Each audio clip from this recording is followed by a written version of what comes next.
when I connect with my spiritual experience, God, creator, the angels, it's like feels like total love, and I can see the perfection that they see us through. They see us through like these loving eyes, and it sounds so, but that's how I saw, that's what healed me, as I felt all this love. And so when I do a session, I'm bringing that back through, and it's just like, oh, like you are such a beautiful soul. Oh my goodness, like, do you know it? And just like kind of guiding people on bringing through whatever is specifically meant for them. But it does sound generic, but it's like also these divine truths that are so simple, like about love and peace. The two biggest questions from my perspective in life: why are we here and what happens after we die? Well, we examine near-death experiencers' accounts from all over the world, men and women, and their fascinating trips across the veil. We appreciate you joining us here on the channel, and don't forget, when you're done, if you wouldn't mind, to like, share, and subscribe, and leave us your comments. All right, welcome to another edition of What's Death Got to Do with It, our podcast here on the Near Death Network. We examine near-death experiences, the significance of the extension of consciousness that this body of work has provided, based on not only the experiencers, but academicians and clinicians validating these experiences. And we also cover spiritually transformative experiences, which are probably a little bit more pervasive, yet not necessarily getting the same kind of attention as the near-death experience does. And my first guest today is someone who has had a spiritually transformative experience, Rebecca Kastl, and it's good to see you again. How is everything in your world? Hey, it's great. It's so good to see you again, too. I guess last time we really talked, we were in person in Phoenix, Yes, at Ions, and that's that was correct. so great. Yeah, so Yeah, I've been last good, and September. yeah, it was amazing. So let's catch people up with your story if they're not familiar. So Hmm. you, through a sequence of events, and you can go back to, the PTSD and the what kind of prompted you to get into the therapeutic situation, and then acknowledge your gifts. But take people through how you became the accidental mystic. Thanks. Yeah, thanks, Mark. I basically had a trauma when I was 13 and was healing from trauma. And that led to me having like a really big spiritual awakening or spiritually transformative experience that lasted for 2 years from age 26 to 28. But before that, so basically, I'd been traumatized. I went through a lot of depression and PTSD. I went through a lot of therapy. My mom's a psychologist. Eventually, I was really just an A plus student at school, and I was also like an A plus parent patient at therapy. And then eventually I was dismissed from therapy, and I really set out on a journey when I was 23 to try to feel my heart. And I remember telling myself, I want to heal all the way from this trauma. Because even though therapy had told me I was fine, I was functional, um, I was like, there's something that's still not sitting right with me. There's something that still feels off.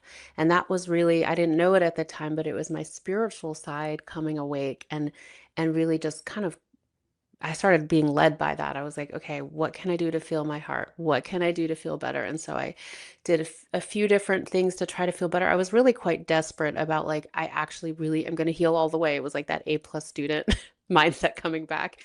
And so I did some different things like yoga, or like, because I was trying to come back to my body after this trauma. I did energy healing and was like really aligning like my energy. I didn't even know that, like, even though I talked about what I'd gone through a lot, I still was holding on to like layers of trauma in my energy body. I didn't believe in that, didn't believe in that. But as I healed with that, I started to feel better. But the really big thing that happened was that while I was doing all this healing, I started writing my journal, Dear God. And so I would write like, Dear God, and write different things that were going on with me. And it was just very innocent. It was very sincere. I'd just write about school or my life. And that led me to age 26, just spontaneously devoting my life to God while I was writing in my journal, which sounds very lofty, I think. When I talk about it, I'm like, God, this must sound really intense. But I was just like, writing. Do you want me to keep going? I can keep Well, no, I think what's really the key is your genuineness and your approach and your heart being open. And I think so many other guests have extolled that when we've talked about their near-death experience and their spiritually transformative experiences, is that the heart center is really the route to the divine, right? In concert with the mind, and the mind wants to fight it, and the heart wants to say, no, no, let's recenter and let's talk about what's important. So, was that similar to what happened to you? Yeah, I was just trying to feel my heart. I just felt like it was leading me almost like an animal migrating. I was like, okay, I'm going to feel this. I'm going to feel this. I'm going to uncover it. I'm going to uncover whatever's under, because it felt like something was on top of my heart. And when I finally got into the center of it, it was just divine love and God and beauty and peace. I was like, oh, that's what's under there. So, So describe that. It almost sounds like a euphoric feeling. I mean, is it that instantaneous? Does it take over your body? Do you know it's genuine? Because a lot of people in your space, which is angel readings and people communicating with guides and angels for clients like me, say a lot of the material seems to be generic, mm, but it all involves love and your heart center. yeah. How do you address those people who say, well, you're just saying platitudes? Oh my gosh, it really does sound like a platitude. Every time I'm like, okay, look, I'm not just saying this, but so what happened in my spiritual experience is that when I spontaneously devoted my life to God, like said, I want to live by the light, I want to help other people live by the light. I literally don't know where that came. It just felt like it came just out of me from somewhere, my soul, I guess. I saw this light, all this stuff happened. But what I started to feel was also these loving beings around me, just guiding me. And so when I do a session with someone, skipping ahead to like the many years of all the stuff that happened to me and all the integration, I've reconnected with that feeling. And basically, when I connect with my spiritual experience, God, creator, the angels, it's like feels like total love, and I can see the perfection that they see us through. They see us through like these loving eyes, and it sounds so, but that's how I saw, that's what healed me, as I felt all this love. And so when I do a session, I'm bringing that back through, and it's just like, oh, like you are such a beautiful soul. Oh my goodness, like, do you know it? And just like kind of guiding people on bringing through whatever is specifically meant for them. But it does sound generic, but it's like also these divine truths that are so simple, like about love and peace and all that stuff. Well, and I think, and you and I talked about this the first time we discussed it, and I think it's absolutely accurate. But there's so much vitriol and divisiveness. If you just watch the news 24/7, you're worried. I mean, this planet's just going to blow up at any time. However, it's what you put before your gaze, right? So, how much time do you address to that?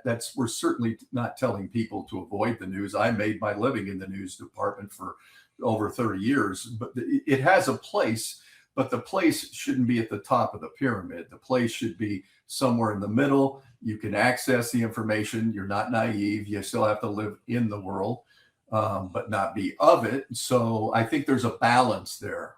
Yeah, there definitely is. That's what's so confusing, honestly, about my experience.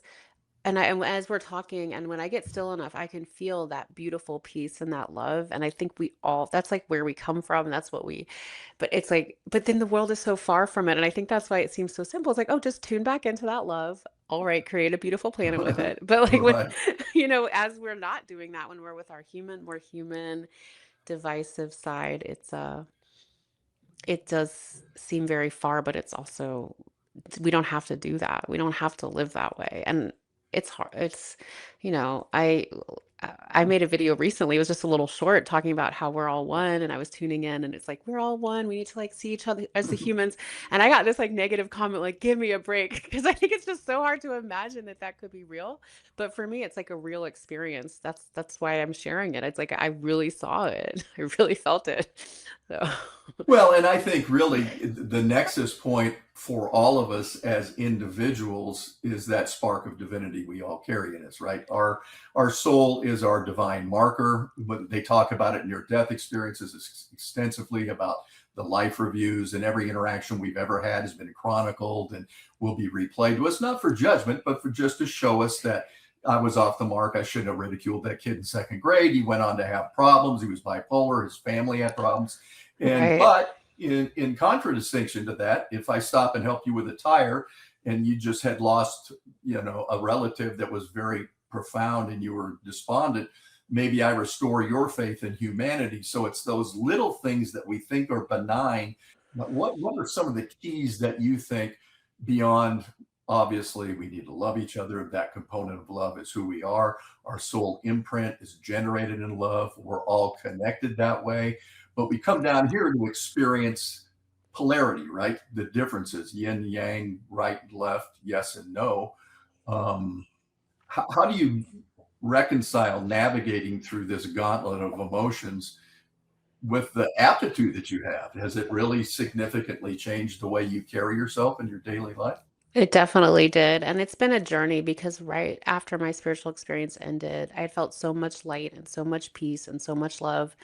And then it like actively ended with that, that boyfriend angel, which we can talk about here, but it was just like, oh, and then it was gone. Like I felt all these angels around me, and then it was like it was like gone, and I just felt left here.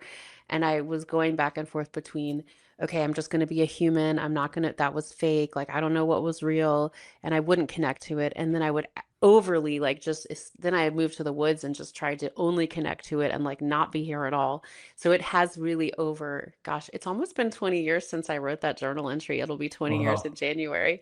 Um, Wow.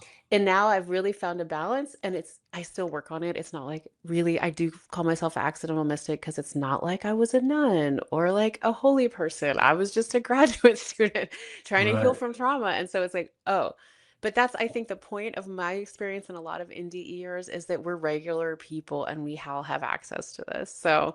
But finding the balance has taken a long time. So I basically have a normal life. I'm a mom. I have a job. I have a job part-time. And then the other part of the week, I do my sacred soul sessions where I do the spiritual work. But I basically have to actively have a practice where I tune in and feel that peace and connect. And then I'm like, okay, gonna go through my day. Because I think having felt all that love and that light, it's really easy to want to escape and just only go over there. And so I try not to do that too much. I'm working on it. I'm like, maybe I'll connect more actively because it is just so peaceful. And when we're in that peaceful place, we can share it with other people. It's amazing, but it's taken time. So I would really recommend anyone that's trying to kind of create a more beautiful life for yourself and those around you is to just spend time connecting with your soul, connecting with source, and like feeling that heart connection and healing whatever you need to heal to really let yourself feel that. So, Well, I know when you had the final epiphany before you started to actually practice, you had a great metaphor that I think you used that they told you in a message that said you need to swim, right? You need to get in and swim. So they're essentially saying you have to become accustomed to this new paradigm for you, which is yeah. now you're going to be a reader, and you seem like very almost like the reluctant Messiah, or like you said, the accidental mystic. You're like, really? I'm going to be telling people what to do, but I thought, yeah. Yeah, I thought about that this morning. I was like, I know.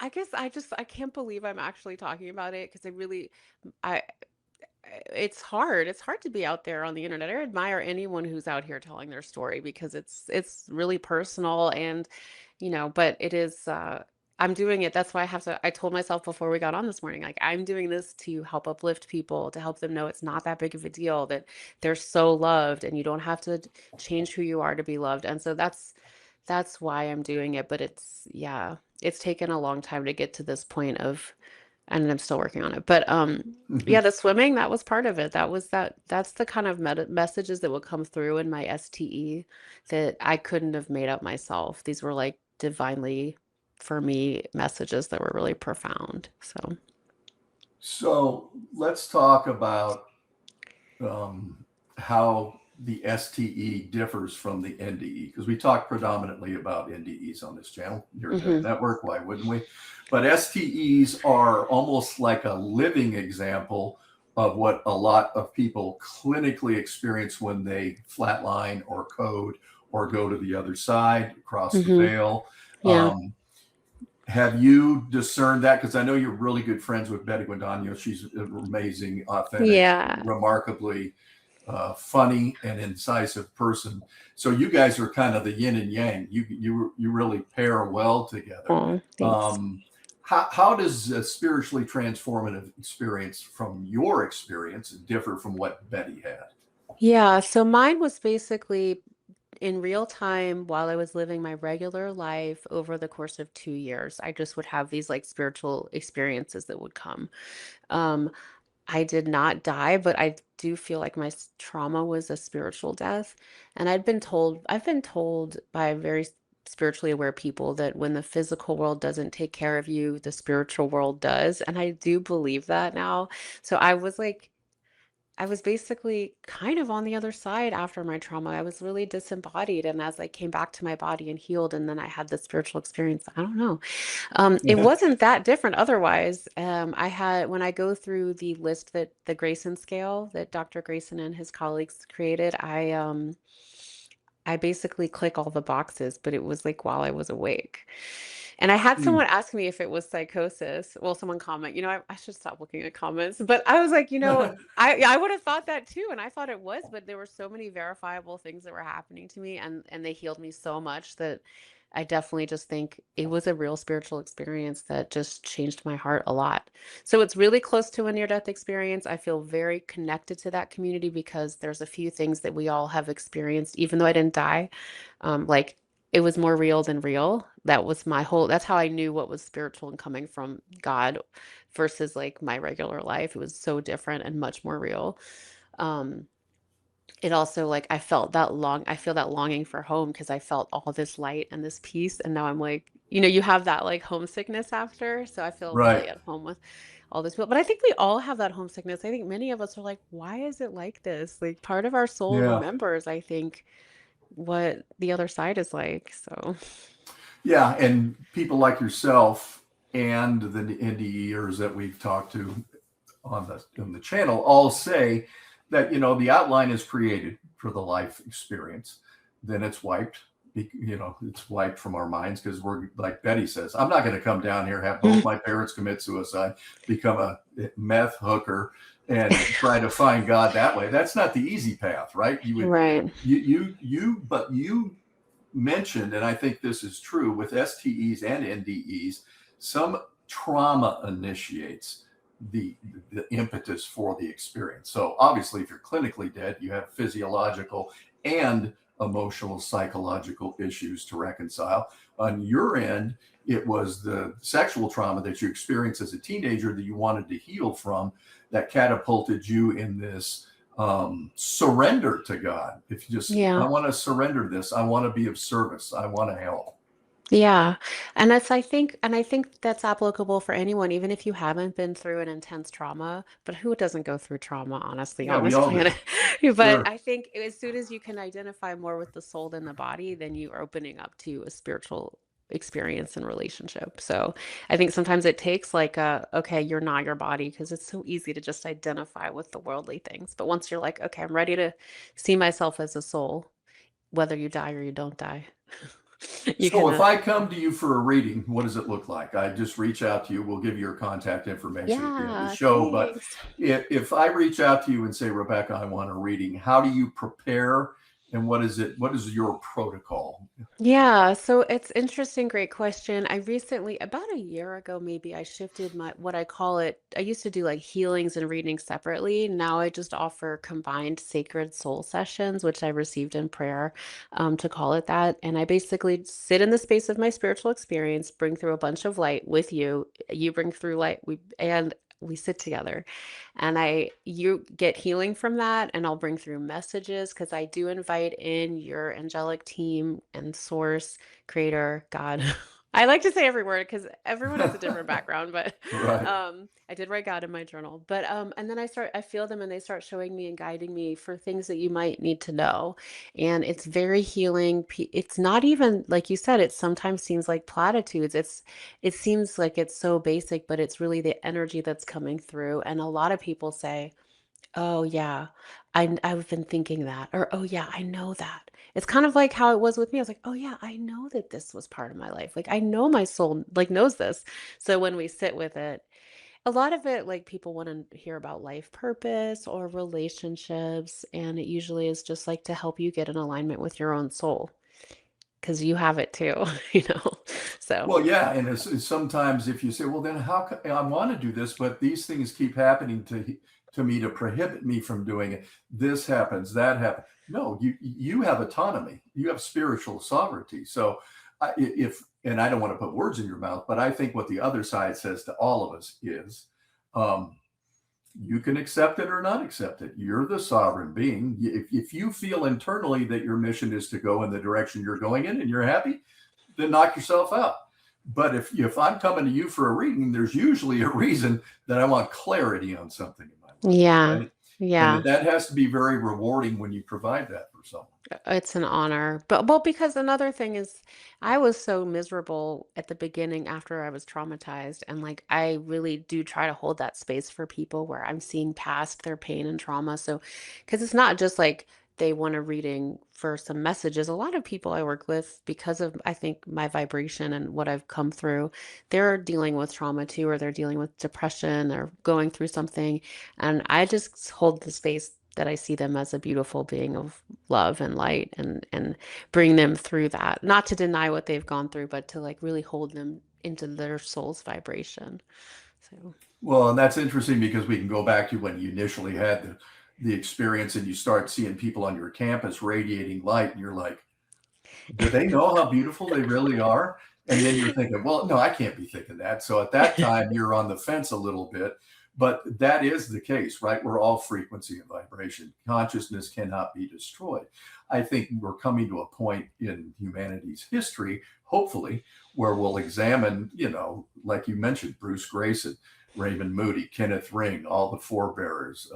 There's yeah. Dr. Evan Alexander, who was a Ivy League neurosurgeon who had his own NDE, which helps validate it for, especially I think a lot of men want clinical validation of the other side. Women typically tend to be more in touch with their heart center as a rule, not always, but um, so I think in this space, and you could speak to this directly because your dad's an MD and PhD and your mom is a Yeah. psychologist. So Yeah. you probably, after you had your first experience and you think, this is going to be my path, I'm good with it, but how do I tell the folks? You Oh yeah, we did. know? Yeah. It's so funny. So recently my dad, I had tried to keep it like I just didn't want to talk about it with especially him. My mom, it's not that either one, they're very different. Anyway, my dad is very supportive, but I was more reluctant because I think I have a skeptical side and I was like, oh, this is embarrassing that I'm doing this. But of course I'm all over the internet at this point. So it's like ridiculous that I think I could hide it. But he said he's really proud of me. He's like, "Oh, do you have another job?" I was like, kind of. Are you going to be all right? Do I need to send you money? Um, Listen, Yeah. I'm a girl dad, so we just always, well, just your children in general, you Yeah. always dote on them. And how has this changed your perspective on life and how you carry yourself in your daily life? Um, well,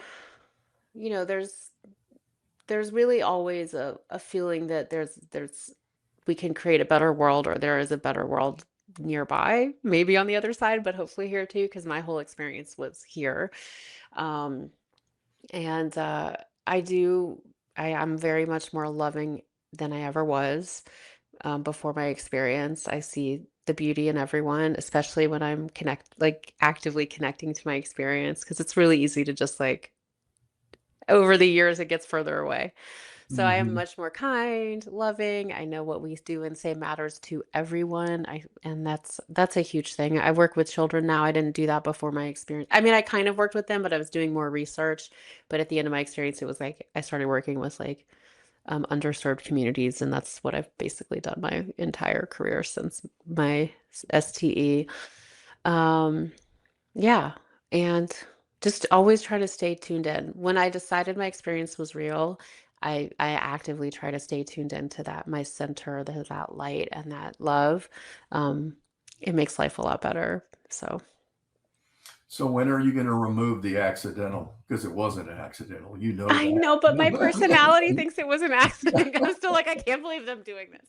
But I should I take it out? I don't even I think there's other people that call themselves that No, too, and I it's hope I I missed think it. I'm just poking fun at you, but obviously, if we collectively take all of the interviews of everyone who's had an STE or an NDE, it's all our choice, right? No one foisted this upon us. We have to, and I'm sure you can speak to this literally because I have a friend who does something similar to you with angel readings, And I told her one day, 6 or 7 years ago, I said, have your people help me with this show. And because we were pitching a show at that time. And she just starts laughing. I said, why are you laughing? She goes, you never ask. You never ask for anything. Right. So we have the ability to go left or right. And if we want guidance going left or right, we can ask for that guidance and it's available, right? Yeah. But no one intervenes. Well, I can't say no one because I don't know definitively, but typically they respect our own authority with our lives, correct? The angelic realm? Yes, that's what I understand. So they can intervene if it's life or death and it's not your time to go yet. That's what I've heard. And that's happened to me too. Otherwise, you do have to ask. And honestly, my whole experience started because I asked. I said, I want to live my by the light. I want to give my life to you. Help me do this. And it was like even though I feel like it was an accident, like it was serious. And then God answered. So when you want to ask for something, you got to ask, and then they can help. And especially ask a lot of the best things is to like, how can I be of service? Work Right. through me, like help me bring love to people. They're really going to help you do that.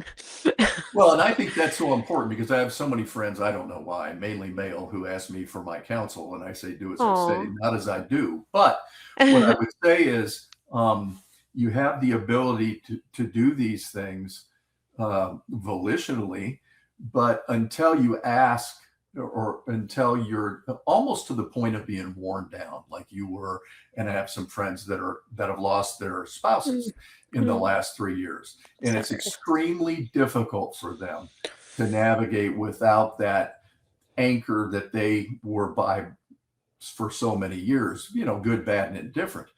um, is is it ever a situation where you give a reading where it's not good news? Like you tell me, well, Mark, I'm sorry, but your relative is just not going to make it. She's chosen your. How do you handle something delicate like that, or has Oh, that I ever did even have come up? that.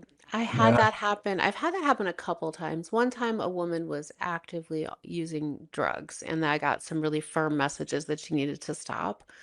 The only other one that's come up kind of recently was that I have a very sweet returning client who was going through a really hard divorce case.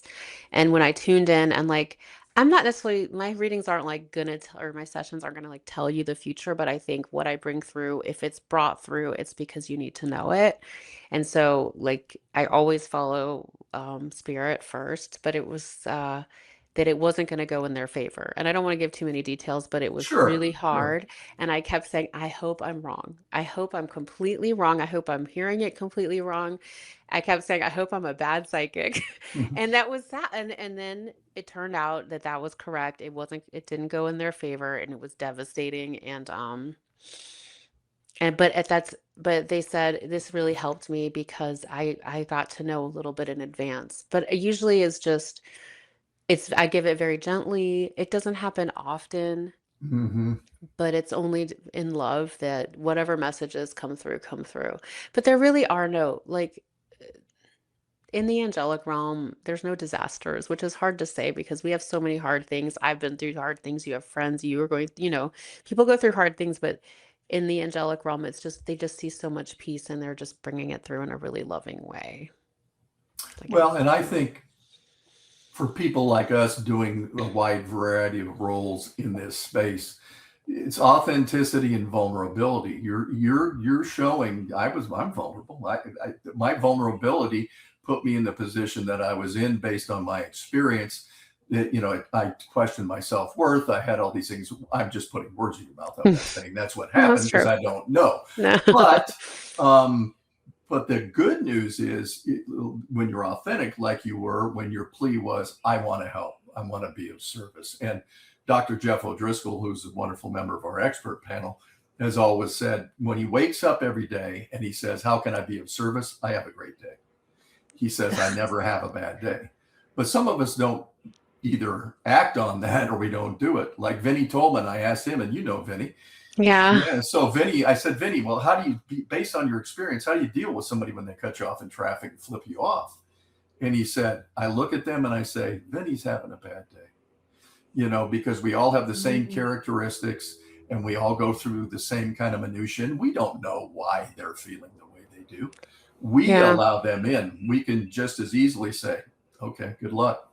and just let it bypass. But let's wrap up by saying how people can get a hold of you and set up a reading. And do you have your own podcast? Or are you doing a podcast? I do. Well, does it count as a podcast if I just put videos on YouTube a couple times a week? I don't know if that's a podcast. Sure. So I heard somebody, but so yeah, I do have a YouTube channel and I have Instagram and Facebook and a Substack. You can find just about everything under Rebecca Kastl. So my website's rebeccakastl.com and I have links to everything there and you can book with me there and it's always an honor to work with anyone that feels like you need this. But I will say, you don't need to pay anyone to have a spiritual awakening. Even though I do charge for my services, I only Well, charge for my sure. time.